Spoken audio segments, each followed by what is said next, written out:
Sibya gikan sa Queen City of the South. Para sa Diyos at sa Pilipinas nating mahal, kini ang DYAR 765 SMNI Radio Cebu. Kapartner mo sa balita ug serbisyo.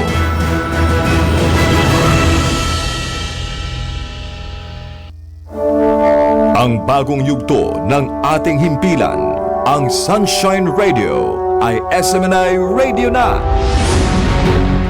Patuloy kaming magbibigay ng mga balita, impormasyon, serbisyo at inspirasyon para sa Diyos at sa Pilipinas nating mahal. Ang SMNI Radio ay magsisilbing totoong boses ng bayan at maaasahan sa panahon ng pangangailangan. Handa ang SMNI Radio na maging kasama sa bawat yugto ng buhay ng mga Pilipino. Inyong maaasahan na patuloy na magsusulong ang SMNI Radio ng pagbabago at pag-unlad. Asahan ang mas pinaigting at mas pinagandang mga programa na ihahatid ng SMNI Radio. Hindi rin mawawala ang mga programang magbibigay inspirasyon at pananampalataya natin sa makapangyarihang Ama sa pamamagitan ng kanyang hinirang na anak, Pastor Apollo C. Kibuloy. Tuloy-tuloy sa pagkikinig at panonood dahil sa SMNI Radio, araw-araw kami magsisilbi sa inyo. Maraming salamat sa inyong patuloy na pagtitiwala.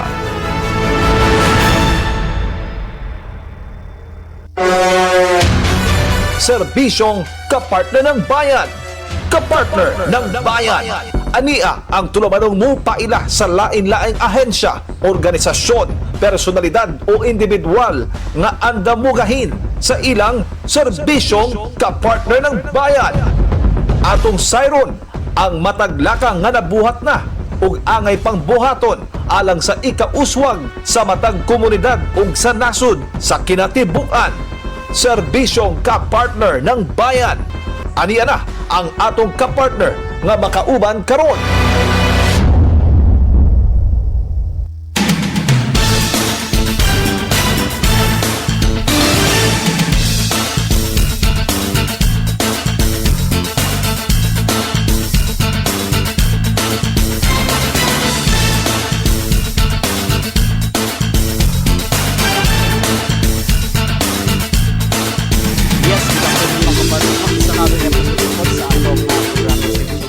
Bayan live ta karon diri sa Mactan Newtown Beach Resort mga kapartners, diin na gipahigayon ang MICE Tourism Summit nga giorganisa sa Cebu Business Club or parte kini sa programa sa Cebu Business Month 2026 mga kapartners sa Cebu Chamber of Commerce and Industry. And syempre mga kapartners, no, ato na pong ipaambit sa inyo mga kapartners atong matigpaminawan ang nahitabong kining nahitabo karon nga MICE Tourism Summit mga kapartners. O syempre madunggan nato ang mga mensahe. Unang-una ang mensahe sa ilang chairman, no, sa MICE Tourism Summit. Walay lain si ang general manager, no, sa Savoy Hotel Mactan.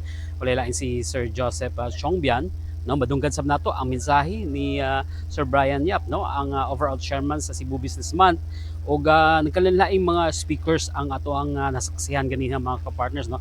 Particularly ato sa madunggan mga kapartners, kaya akong i-share sa inyo mga kapartners, no, ang mensahe pod ni Philippine Sports Commission Commissioner, no, si Sir Patrick nga diin naghatag po siya, no, og iyahang mga plano labi na sa Cebu, no. Adunay umaabot na dakong event mga kapartners, kining ginatawag nga 7th Asian Beach Games 2028, no, nga mahitabo. So kini pa lang naghatag mensahe, no, si Sir Pato mga kapartners, no, sa Cebu Sports sa Philippine Sports Commission mga kapartners, kay dako kini potential labi na sa tourism activity, no, diri sa ato ang lugar, no, sa Cebu mga kapartners, kay daghan kining mga activities, particular ang Beach Asian Games mga kapartners, no, or Asian Beach Games na diin mga kapartners, no, nga several days kini, no, nga ipahigayon diri sa Cebu. So di ato dugayan mga kapartners, no, bago ang tanan ato sang ginagreet, no, ang atong mga tigpaminawan sa ato ang CBN ng DYAR SMNI Radio Cebu, and of course sa live punta karon sa madunggan sa ato ang mga official Facebook pages mga kapartners, sa SMNI Cebu Visayas mga kapartners, og sa Kapartner ng Bayan Facebook page, og sa mga digital viewers nato og listeners mga kapartners. So di ato dugayon paminaw nato mga kapartners ang nitabong MICE Tourism Summit 2026.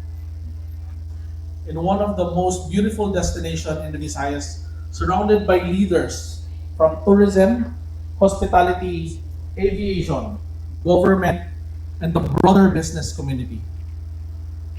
If we wanted to make the case that Cebu belongs in the global conversation about world-class business events, you could begin simply by describing this room, this venue, and the extraordinary destination that surrounds it. But we are not here to describe what Cebu already has. We are here to decide what Cebu is going to do with it. Today marks the third and fourth major summit that form the backbone of Cebu Businessman 2026. Each summit has explored a different dimension of the same challenge. What does it take for Cebu not to merely to participate in the global economy, but to lead in it? The Investment and Entrepreneurship Summit asks how we attract capital, encourage entrepreneurs, encourage enterprise, and create opportunity for growth.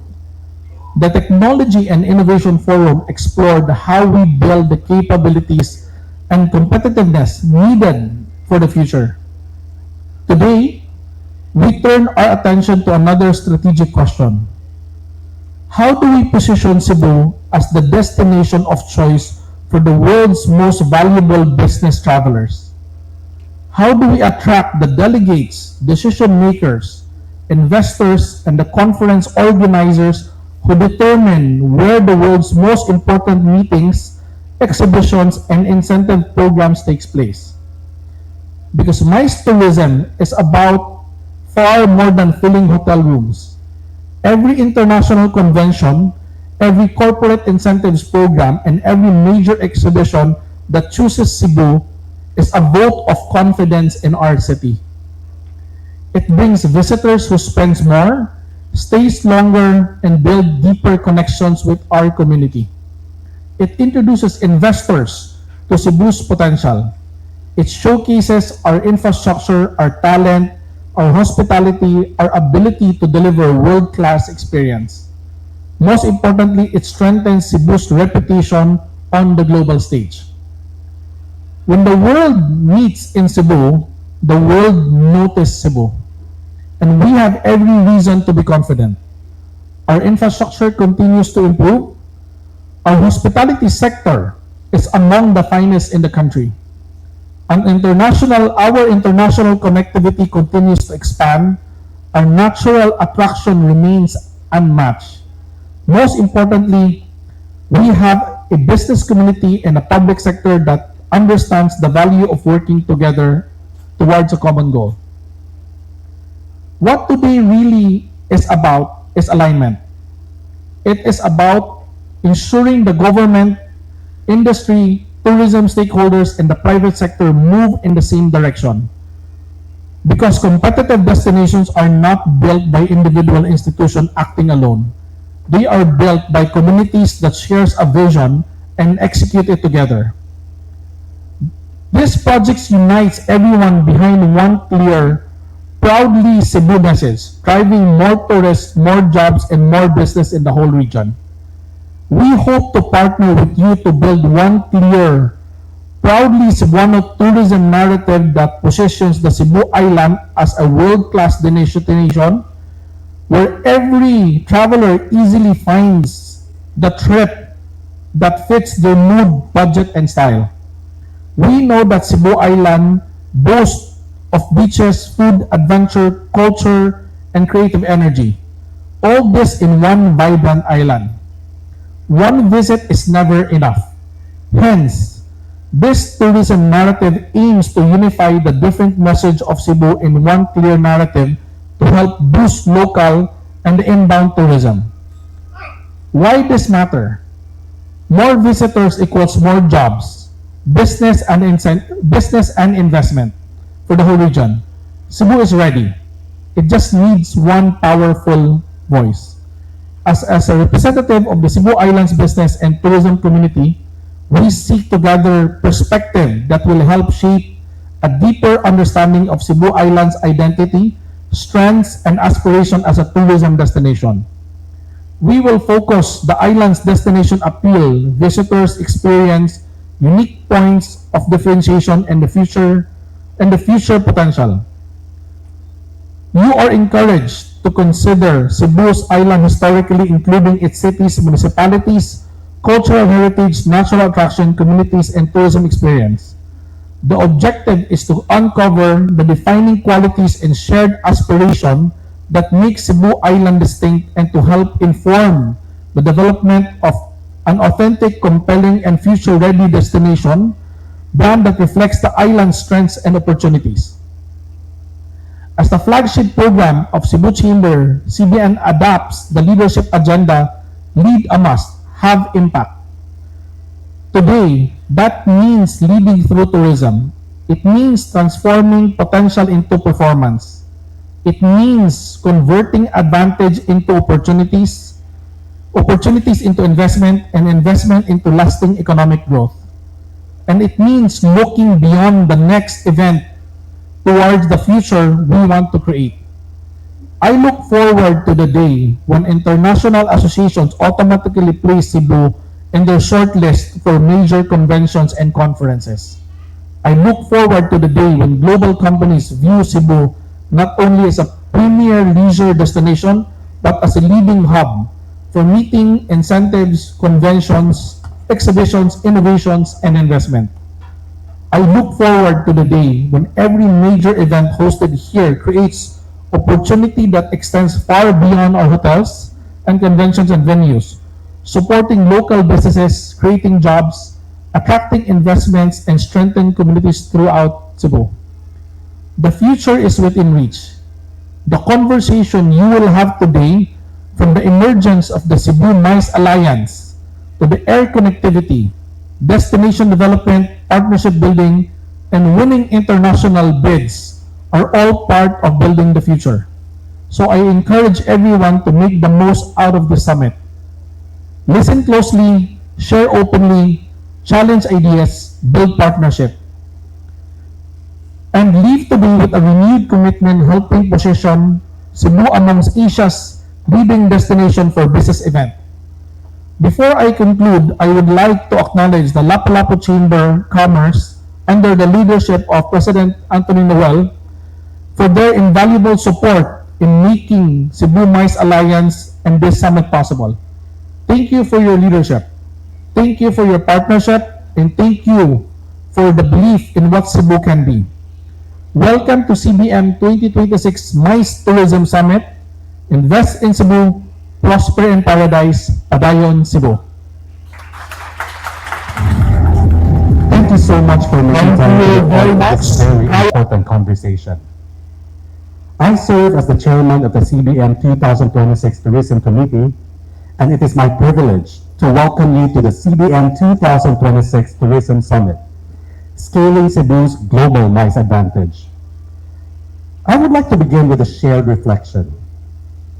A lot of us here have been part of Cebu's tourism and business community for many years now. And in that time, we have seen Cebu grow, recover, reinvent itself, and continue moving forward through every challenge and opportunity that has come our way. We have watched our airport expand its reach. We have seen new hotels and resorts raise the standard of hospitality. We have seen our entrepreneurs, tourism professionals, and local government work tirelessly to position Cebu as one of the most dynamic destinations in the Philippines. And yet, despite all these achievements, we know there is still work to be done. When an international conference organizer sits down to choose a destination, Cebu is not always the first name on the list. When multinational companies plan their incentive travel programs, Cebu is not always the city that immediately comes to mind.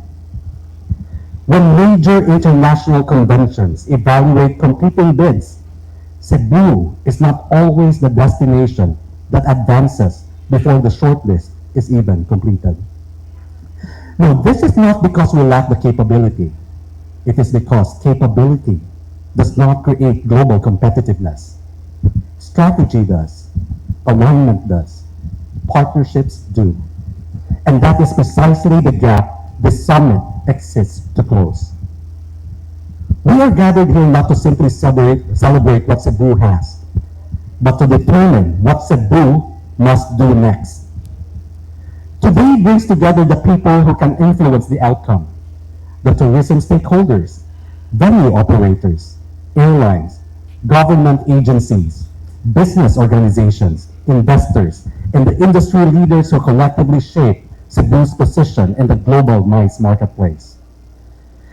Our goal is straightforward: to transform Cebu's natural advantages and institutional strength into deliberate, measurable, and sustainable results. But beyond the strategies and discussion, we should also be clear about the future we are working toward. Now imagine a Cebu that is no longer asking whether it can compete with the leading MICE destinations of Asia, but confidently winning bids alongside them. Imagine a Cebu where international associations, corporations, and event organizers recognize our city not simply because of its beauty, but for its capability, connectivity, professionalism, and reliability.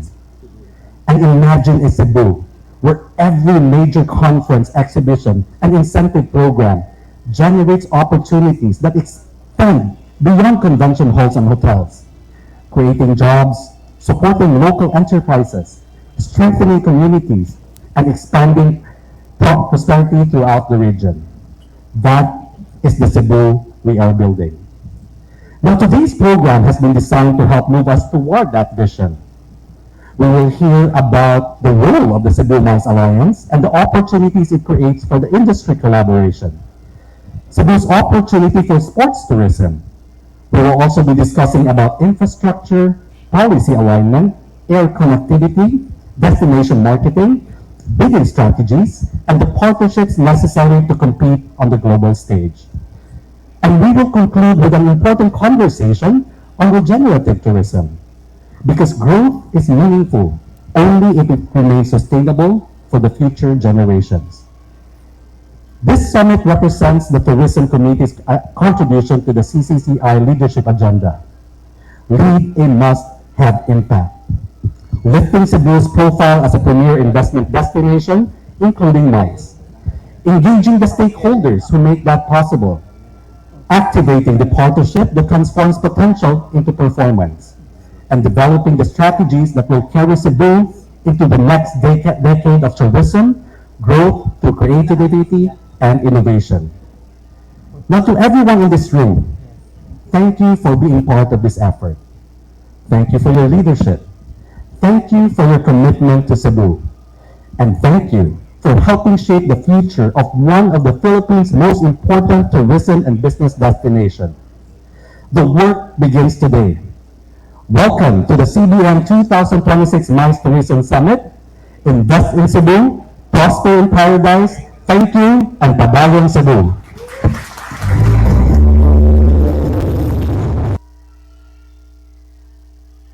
So sa lahat po ng mga kasama ko sa Tourism Department, sa tagal ng pagsasama natin sa tourism industry, kasama na dyan yung I was here in year 2000, I was with Sir Alan Dinayuga and Sir Charles Lim. They were very young then. In 2000, they were just 60 years old. Just kidding, Sir Charles. Okay. So please, you invited me because you want me to talk about the business of sports. Because this is a chamber event, you want me to talk about, meron ba talagang pera sa sports? Ang sagot, napakalaking pera. Number two, will you agree with me when I say the biggest tourism events in the world are sports events? Kaya niyo bang kalabanin ang FIFA? Kaya ba natin kalabanin ang volleyball? You know, on July 19, I will watch the FIFA finals because I was invited by the president of FIFA in New York. Sana all. And then when I asked, oh, thank you very much, but I cannot afford the ticket. No, we will give you the ticket. And then when I asked, I'm just curious, how much is one ticket? $60,000. One ticket. That is sports tourism. So today, in the next 40 minutes, let me tell you more about sports tourism, and I can assure you, people of Cebu, leaders of Lapu-Lapu, Mandaue, and Cebu City, and the province of Cebu, Governor Pam, Sir Brian, I can assure you, I patterned this presentation for your province. After I leave this stage, at hindi natin makapture yung gusto namin gawin sa PSC, don't blame me. But I want to strike one deal with you because last 2 months ago, I was here during the tourism event in New Star. And I already said, I hope that you start adding the letter S in MICE. Because the letter S in MICE is bigger than the 4 letters of MICE. That letter S is sports. And I will tell you how big this industry is. So, pwede nyo namang sabihin SMICE, pwede nyo namang sabihin S, MICE, pwede nyo rin sabihin MICES, basta dagdag nyo lang yung S. Okay, so next slide please. Let me share with you video. Let me share with you the video. Tour of Luzon happened in 1955. We started it last year. We just finished a few months ago. 14 days, you know how many viewers, you know how many views, you know how many SOCMED views in 14 days? 200 million. 200 million views, organic views. And we're doing again the Tour of Luzon in 2027. And I'll tell you something that we're planning. Do you know that Tour de France is Tour de France cycling, but it does not start in France? It starts in Spain. It starts in Belgium. That is why the Tour of Luzon, the video you will see now, is a Tour of Luzon that hopefully will start in Cebu. Now watch this.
Excellent Hoopers Cycling Team, Metro Pacific Tourist Drive Hub Cycling Team, National Cycling Team, the Standard Insurance Philippines, the Pro Cycling Team, AC UAE Cycle, the National Team of Malaysia, and the Jaya Racing Team, CCM Factory Racing.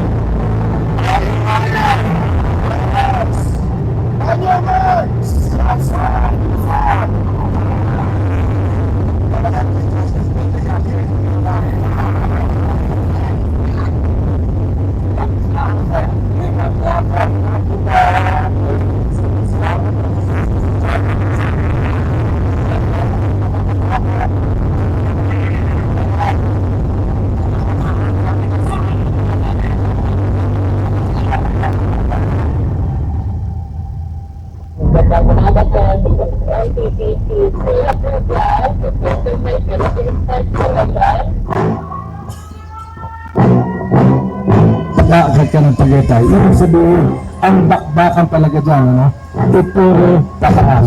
It's very, very challenging. Ang unang araw pa lang natin. So, tingnan natin. Aakyat dito. Kakayanin pa rin ba niya all the way dito? Paakyat? the CBM 126 Francisco Al-Rifai. Stage 2 will be the only time trial in the entire 2026 MPPC Tour over track. Soul Cycling Team po ang nanguna sa ating Stage 2 Team Time Trial mula sa Grand Tarif ng City.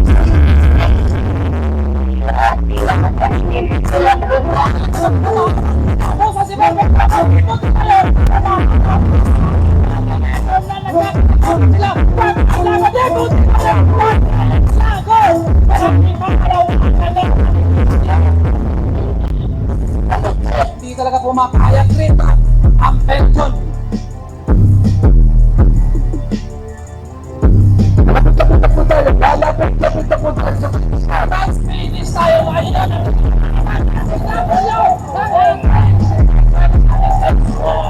Ibang klase ang ating katapusan dito sa finish line.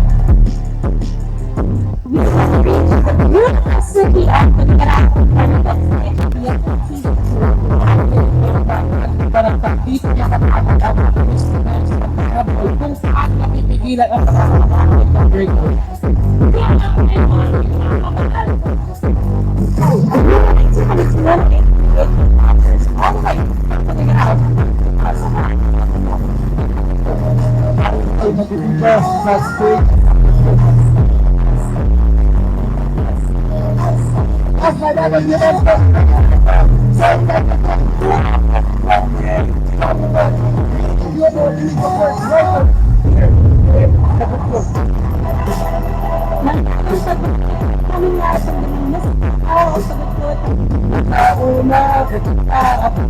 Usapan natin partner.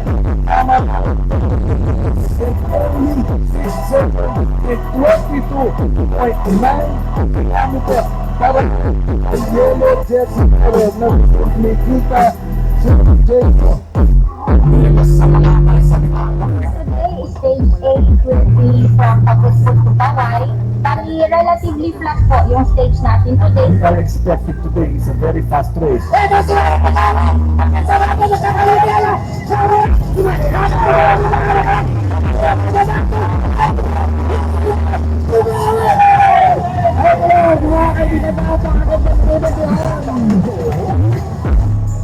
Ngayon ako sa stage number 9, bumula ako sa lawat at sigurado, ano to? Nakangiti na mga kaibigan! President ang nasinaan! So dapat tayo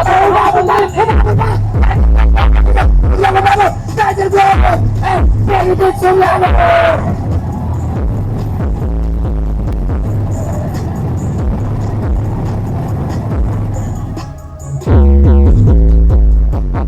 And just like that, we're already on our 10th stage. And this will be in Candon City to Cervantes dito tayo sa Mesa Pass. Napakamit nyo mga kiyatan dito bago kayo makaabot dito sa Mesa Pass. Last hit dito sa Wema Mabilis na for Anton Hadwin 7-11 Europa at Pilipinas. Wala sila sayang na mas Italian na pagkakasikwento mga kaibigan.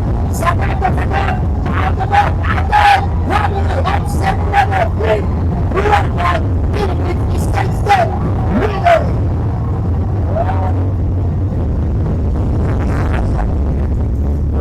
2026 stage number 11. Hindi na siya nagpapadikit dito sa kanyang solo. Ang ina, kayo at grabe, walang nangahabol dito. Kaya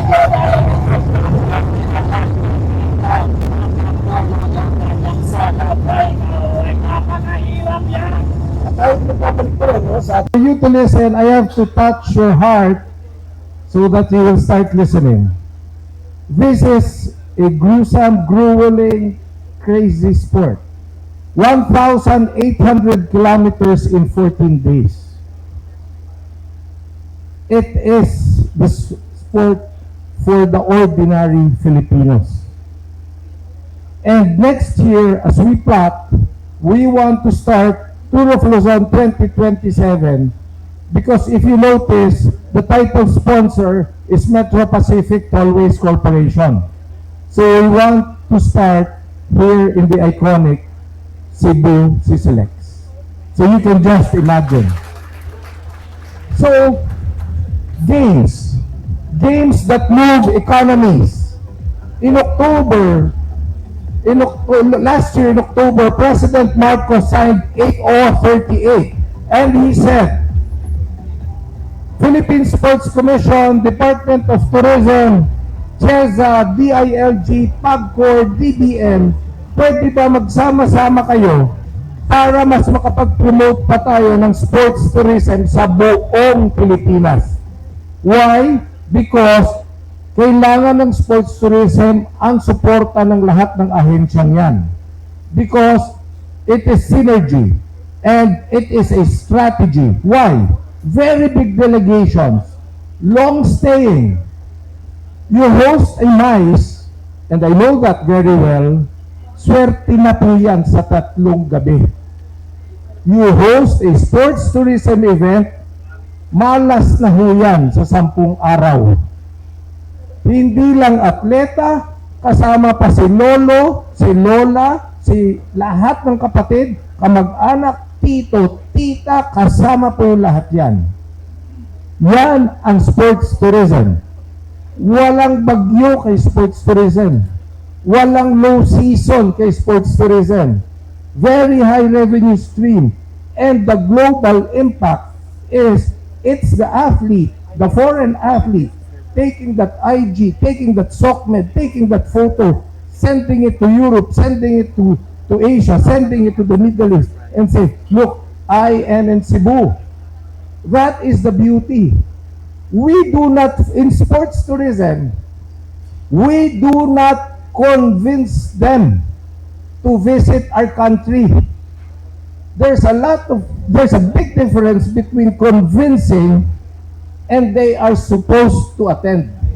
In sports tourism, they have no choice. They need to compete, they need to garner points, they want to qualify for the Olympics, they now compete. We don't convince you. Please, Philippines, it's a beautiful country. No need. They don't even negotiate. What's important is they win in the Philippines. Later on, I'll show you all the list of events we'll have just in 2026 alone. The third part, very important po. Baka sabihin nyo naman, di ba PSC, puro kayo sa sports, bakit may tourism na kayo? Why? When we host in the Philippines, that means we allow the young people, the young generation to watch world-class games. And one day, this young boy who is from Lapu-Lapu, this young boy who is from Mandaue will say, one day, I will be an international cyclist. One day, I will be an international volleyball player. One day, I will wear the Philippine flag to represent my country. That is the strategy we are doing to tap the youth and to excite 115 million Filipinos.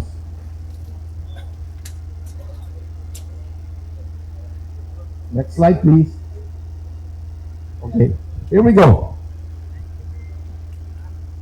Last year, when I met with the chamber, with President King and the group, Tom, Mark Chang, this was 10 months ago, I said, let me try to convince my partners in the Olympic Committee to bring a world-class sporting event to Cebu. That was just maybe 9 months ago. And a few weeks ago, we launched this. On the 7th to the 16th of March 2028 is the 7th Asian Beach Games, one rhythm, one wave, one Asia. 45 countries, minimum 4,000 athletes, plus another 1,500 technical delegates, plus another 5,000 families and friends. Easily 10, 11, 12,000 people staying in Cebu from the 5th of March to easily the 17th of March. Ilang araw po yun? 12 days. And 45 countries, usually, I was telling Mayor, usually in sports, Yung mga prinsipe, mga hari, mga heads of state, sila rin ang head ng sports.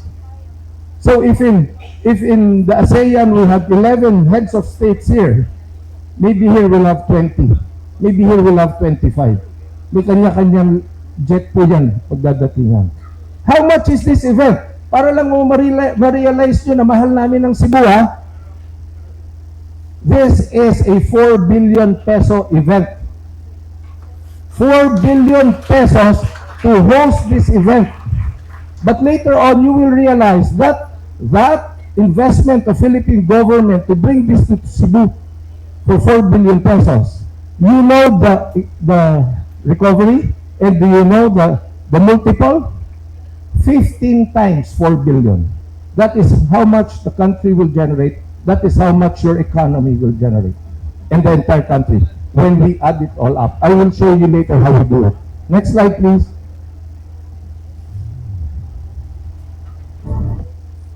In the heart of the Philippines, lies a river where every journey begins with a sea, and every moment built towards something unforgettable. They don't have winter. So when it's winter in Korea, winter in Japan, winter in all other parts of the world, they're in Bali. Can we do that in Cebu? We can do that in Cebu. Can we do that in other parts of the country? We can do that. Can we do that other sports in Boracay or in Siquijor? Yes, we can do that. So play, watch, broadcast rights, media, ticketing, hospitality. I'll give you an example, ticketing. The other day we hosted the Volleyball Nations League in Phil Sports in Ultra. Just 4 days. It generated 15 million pesos. See? That goes back to government. But never mind the 15,000 pesos. It is Team USA, Team Italy, Team Japan, Team Czech, Team Dominican Republic. Yeah? Lahat po yan, nandito 10-12 araw na. Lahat po yan nagpo-promote ng Pilipinas. Because anong gagawin ng mga batang yan? Pag hindi na naglalaro, then they move, they go to the malls, they shop around. So lahat po yan. Broadcast rights is a very big business, and you cannot just imagine the amount they pay FIFA just to get that. The amount they pay the NBA just to get that. Diba? Kanina lang ako, may nagtanggap ako. I don't know if you know this. Do you know that during the recently concluded Knicks versus Spurs, alam niyo ba sa Knicks, si Jordan Clarkson is half Filipino, he plays for the national team. Alam niyo ba si Dylan Harper is half Filipino? The mother is a Filipina. So ayan, sinasabi na Dylan Harper will visit the Philippines soon. Number 2, travel hospitality. Here we are struggling, and here we need the help of tourism. We need the help of tourism so that people who come here with their accompanying persons can go all over the country, tour the places. They don't leave first. And we need sports tourism packages as we line up all our hostings. Because our expertise is in bringing the games and hosting the games. Making sure that they stay in beautiful places, eat in restaurants, and travel all over the country. Wala na po sa kompetensya ng Sports Commission. That is why we work very closely with the Department of Tourism. We work very closely with Tourism Congress of the Philippines. Education, legacy infrastructure, training facilities, coaching empowerment. We are building regional training centers all over the country. All over the country. Why? For 36 years, the PSC is just in Rizal, the PSC is just in Pasig, PSC is just in Baguio. When we identify young athletes from Cebu, from Bacolod, we tell the parents, kunin na namin yung anak mo, dalhin na namin sa Maynila. That's not true anymore. Since I was appointed, I told President, we will build regional training centers all over the country because you cannot get these young kids. Pinangayon mo na sa pamilya, ibang dialect, hindi na nakapag-aral, something is wrong with our sports development. So, all of this will give us facilities, training. Later on, you will see the tennis court kung saan naglaro si Alex Iala in Manila. After Alex Iala played, we had online reservations for 1 hour of tennis for 700 pesos. In 1 month, we earned 700,000. Why? Kasi maski yung hindi nagtitennis, nagpunta ron, makapagpa-picture lang, Alex Ayala played here.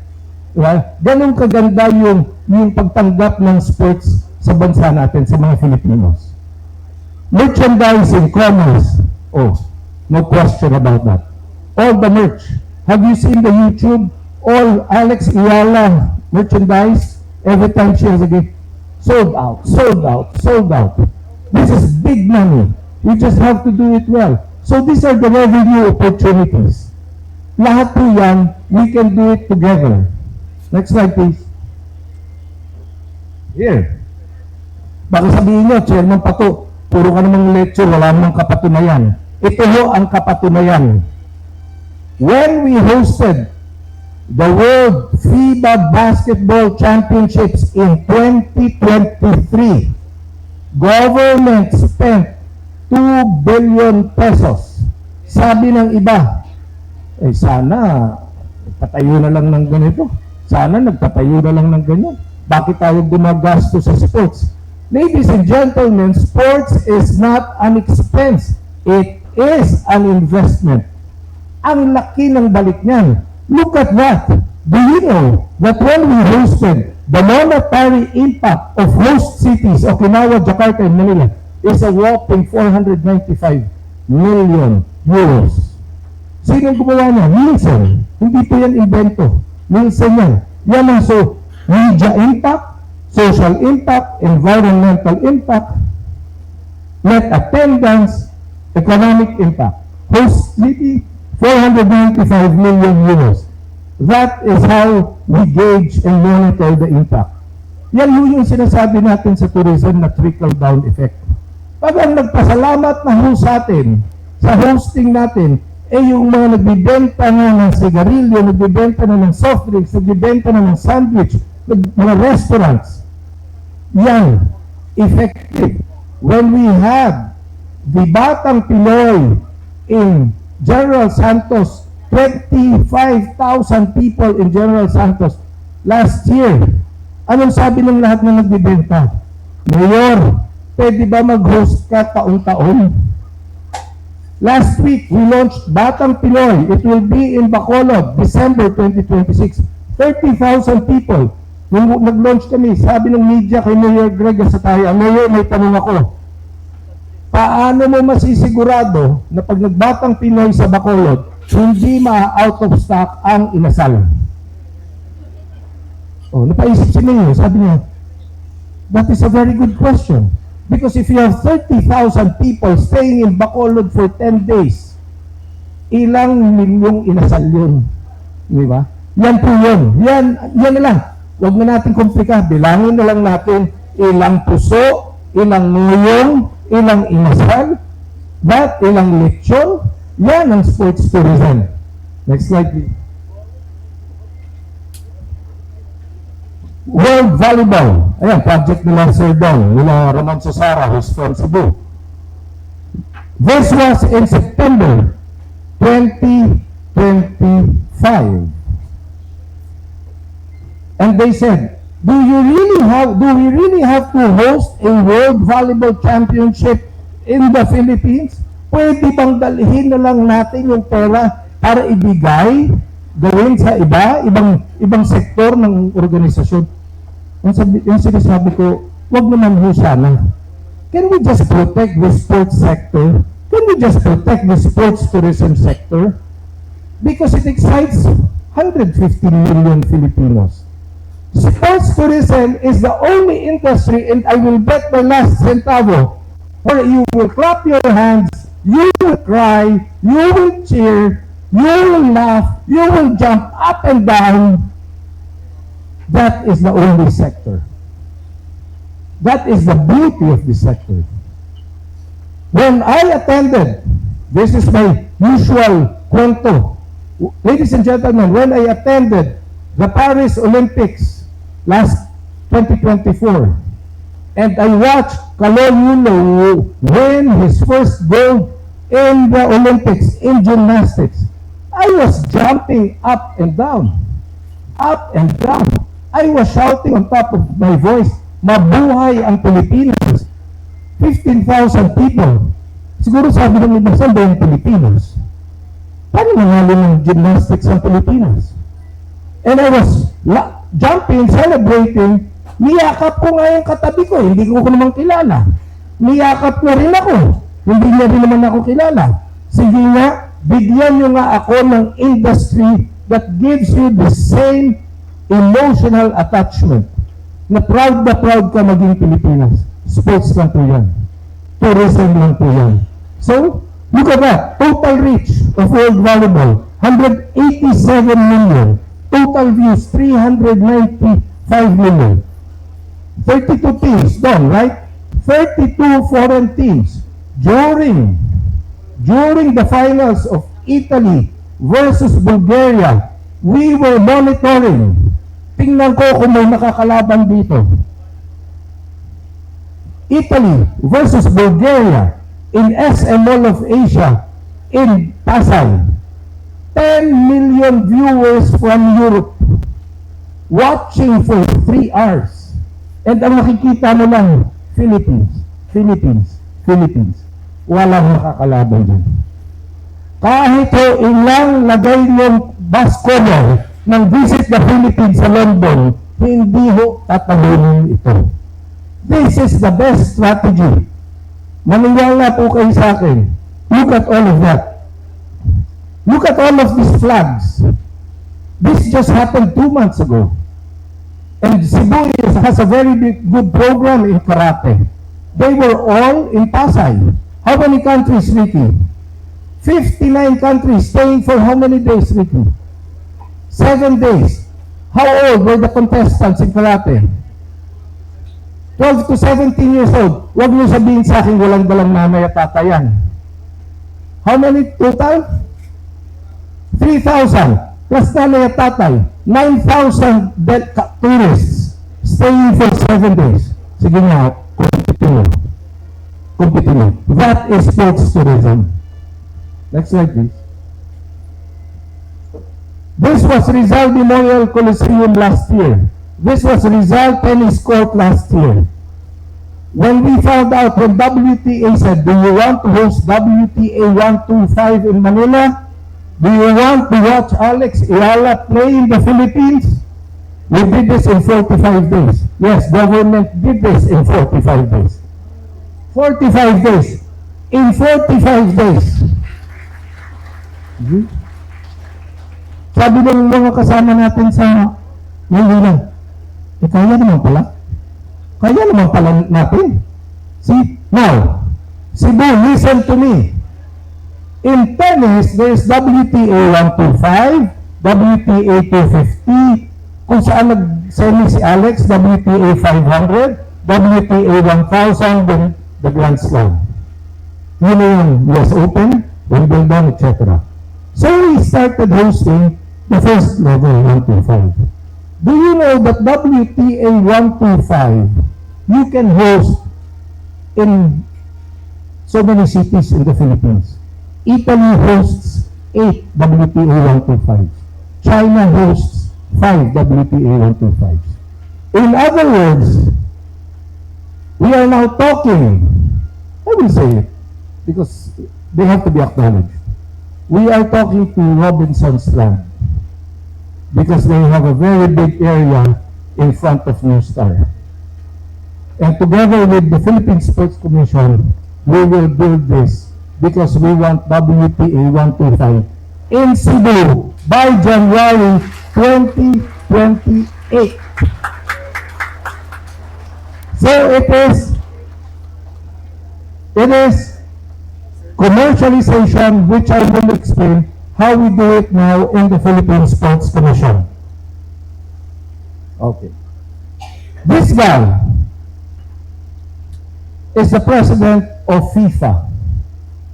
His name is Gianni Infantino.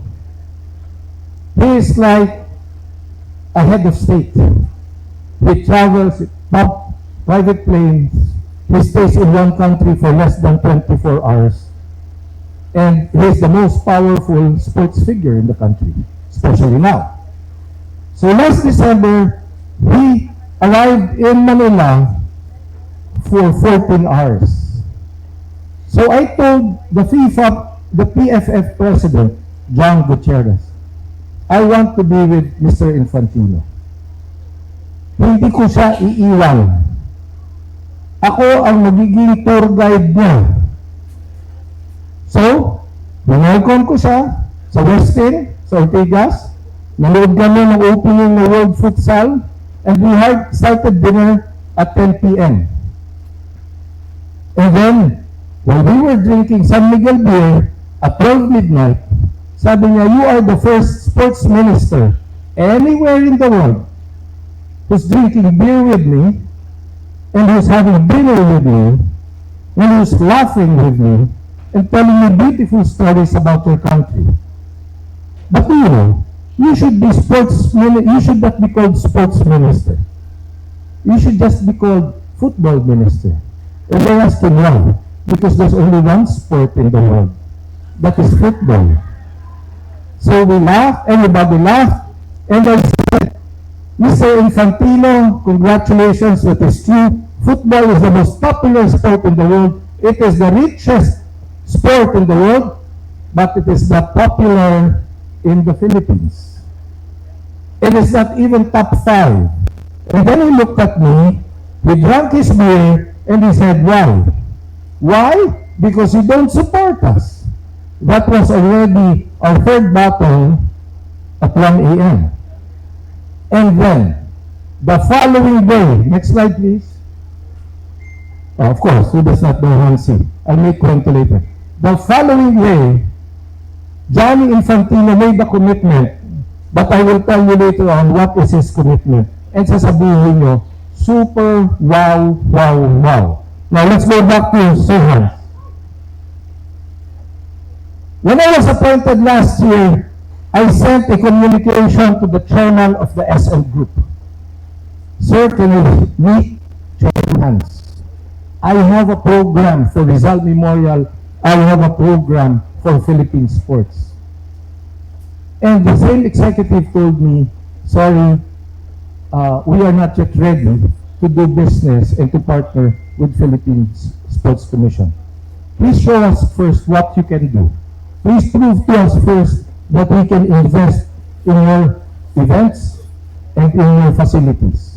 So we went there, we walked all over Rizal for one hour with all the top executives of SM. Next slide, please. Start in the next few months, ladies and gentlemen, if you're familiar with Rizal, 1934 iconic Rizal, konting ulan, baha. You see that yellow line?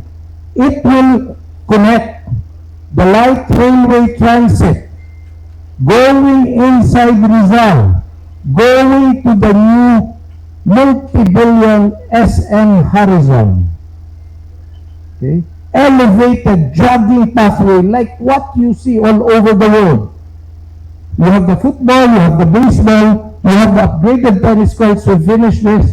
We're doing this now, 400 million funded by President Marcos, where Lou Gehrig and Babe Ruth played in 1934. Later on, I'll show you the photo of football. And then we will build, next slide please. Here. You see that? Look at it carefully, ladies and gentlemen.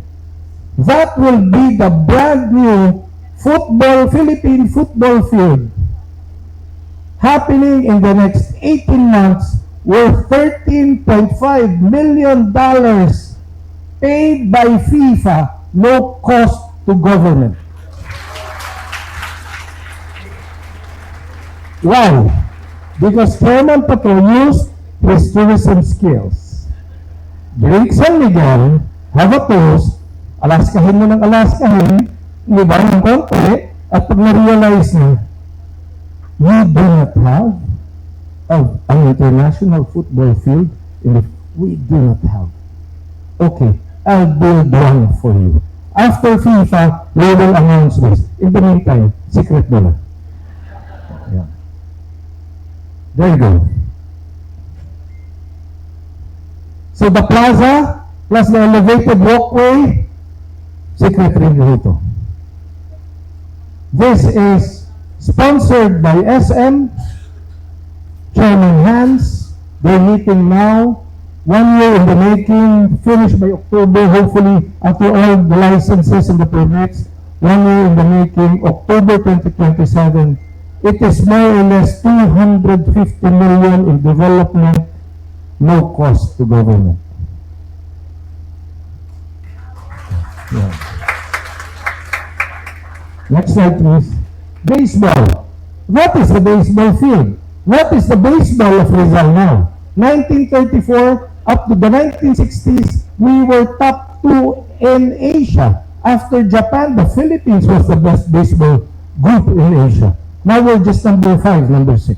Nag-overtake na si Korea, nag-overtake na si Taiwan, nag-overtake na si China. These guys are the presidents of the Baseball Federation of Asia. We're renovating this now. President, that is Chairman Jeffrey Koo of CTBC. CTBC is a bank that's very big in Taiwan, 5 times bigger than our biggest banks in the Philippines. He's the head of baseball. The same style, Chairman Pato, Tourism Diplomacy, toast. Nagpunta rito ng isang buwan, nagsasalir kami, toast. Ang lakas pala uminom. Di ba, eh? Lakas uminom, but I have an objective.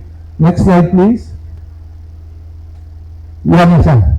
By November 2026, it will be like that. It will be a world-class baseball stadium. Siyempre, lagyan natin yung bangko niya. Ayan. Bangko niya yan. It will be like that. And pag tinanong niya, bakit ang bilis? You know why? Alam niyo pa ba't mabilis? Kasi ang baseball fields ngayon, artificial turf na lang lahat yan. Hindi na po real grass yan. Kaya mabilis na yan. Okay? Siargao, if you're from Surigao here, if you're from Siargao, what is the Cloud9? After Odette. Tama ba? After Odette, that's Cloud9. If you go to Siargao, you go to Cloud9. In the next 4 months, the Cloud9, because the Philippines will host a World Surf League in Siargao. So kind attention, our friends from Cebu Pacific and Philippine Airlines, please review flights to Siargao because the world will discover Siargao in the next 3 years, 2026, because of the World Surf League. It will be like this. Philippine Sports Commission, in cooperation, collaboration with the province of Surigao, Governor Lyndon Barbers, who used to be director of DOT, we are nag-build. Sarado po siya ngayon. Ganito na siya. Because we will host the world. And it is World Surf League that is the highest in the world because of our beautiful waves. So what is the approach? Let me just dissect it a little bit. What is the approach? In our sector tourism, we appreciate the waves. We take photos of the waves. We take videos of the waves. In sports, you're in the waves. Before we take your photo, before we take your shots, and then they compete for prize money, and they say, the most beautiful waves in the world, they're in Siargao. To all the businessmen in this room, please scan. What is this? This is the new program of the Philippine Sports Commission. We launched this a few days ago, and all it says is that if you want to invest in sports facilities, LGUs, businessmen, private companies, PSC can invest. We can put government money to invest as long as we are together in our promotions and strategic efforts to generate income not just for the LG but for the sport. So I mentioned earlier our proposal to work with the RLC group in New Star. We will invest. And if it makes money, Philippine Sports Commission makes money. And if we make money, we give it back to grassroots development. So this is the commercialization. Hindi po ito PPP, matagal yun. Ito po commercialization lang. And this will really be the game changer in terms of Philippine sports business. Oh, last na po. Look at this. This is in Camp John Hay. BCBA gave me 6,000 square meters of lot. PSC is building a 500 million facility. It will be finished in 12 months. It's the John Hay Sports Center. 20% of revenue goes back to BCBA. 80% is with PSC. Ginagawa na po yan. This one, beach volleyball, is in UP. Next. This one is the Taekwondo, Philippine Taekwondo Federation. Yun yung luma, bago. So, last two slides. Guys, do you know we can do a marathon series in Asia? And maybe a marathon that will run in Jakarta, in Cebu, in Singapore, in Malaysia. We're doing that now. I have discussed this with sports ministers from all over Southeast Asia. So raise our story, win the world. That is what we're trying to do. We're also doing the pro cycling tour. Oh, last. These are all the events in 2026. Take a look. Pero, what is our gift to Cebu? In 2020, you saw the March 2028. But in 2027, if we plot this well, we're bringing the FIBA Asia Women's Basketball Cup in Cebu. 16 countries in Cebu. August. And we're bringing, then when is the VNL? The VNL, June, next year. Men's Volleyball Nations League, also in Cebu. Dami na yun, ah. Di ba? Okay. So, my last request, alam ni President Chamber to, my last request, can I propose to the Chamber officers something that maybe other provinces will do? But let's start in Cebu. Do you want to start a sports tourism fund amongst businessmen so that we can bring more events, and then every time we have a sports event, we sign a memorandum of agreement that whatever we earn, you get a percentage from sponsors, you get a percentage from ticket sales, you get a percentage from merchandise, but the signal comes from the chamber. So, put your skin in the game, and then we sign a MOA. So every time there's an opportunity to host, pag tinanong ako, bakit Cebu na naman? Tumataya sila eh. Dito mayarin kayo para maganda yung economic activity.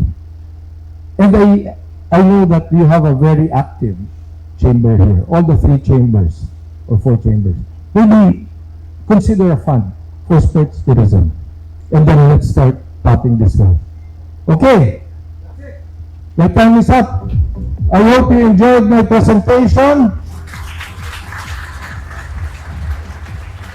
And thank you for the invitation. I have to do business with the province of Cebu, Lapu-Lapu, Mandaue, Cebu City, and all other provinces. I know there are other chambers here. But thank you for this opportunity. Hindi ko na hope nakawalan. So mako na mga kapartners, no, atong napaminawan ang Mais Tourism Summit mga kapartners, mga nagkadaiyang mga messages nga atong nadunggan, kabahin kini mga kapartners sa Cebu, nagpadayon nga Cebu Businessman 2026 sa Cebu Chamber of Commerce and Industry.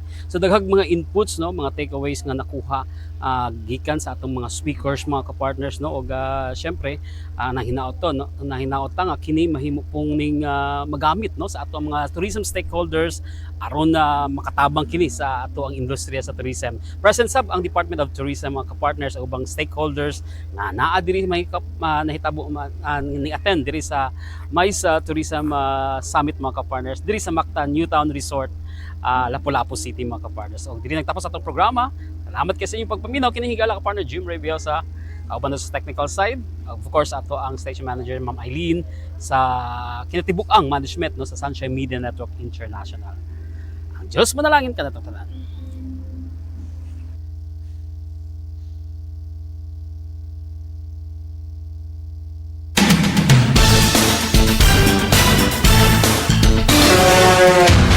Maugkadto ang tulumanong serbisyong kapartner ng bayan. Ubani kami ninyo sa sunod na higayon. Matag Lunes hangtod Biyernes sa susamang oras, alauna hangtod alas 2 hapon. Dinhi lamang sa DYAR 765 SMN Radio Cebu.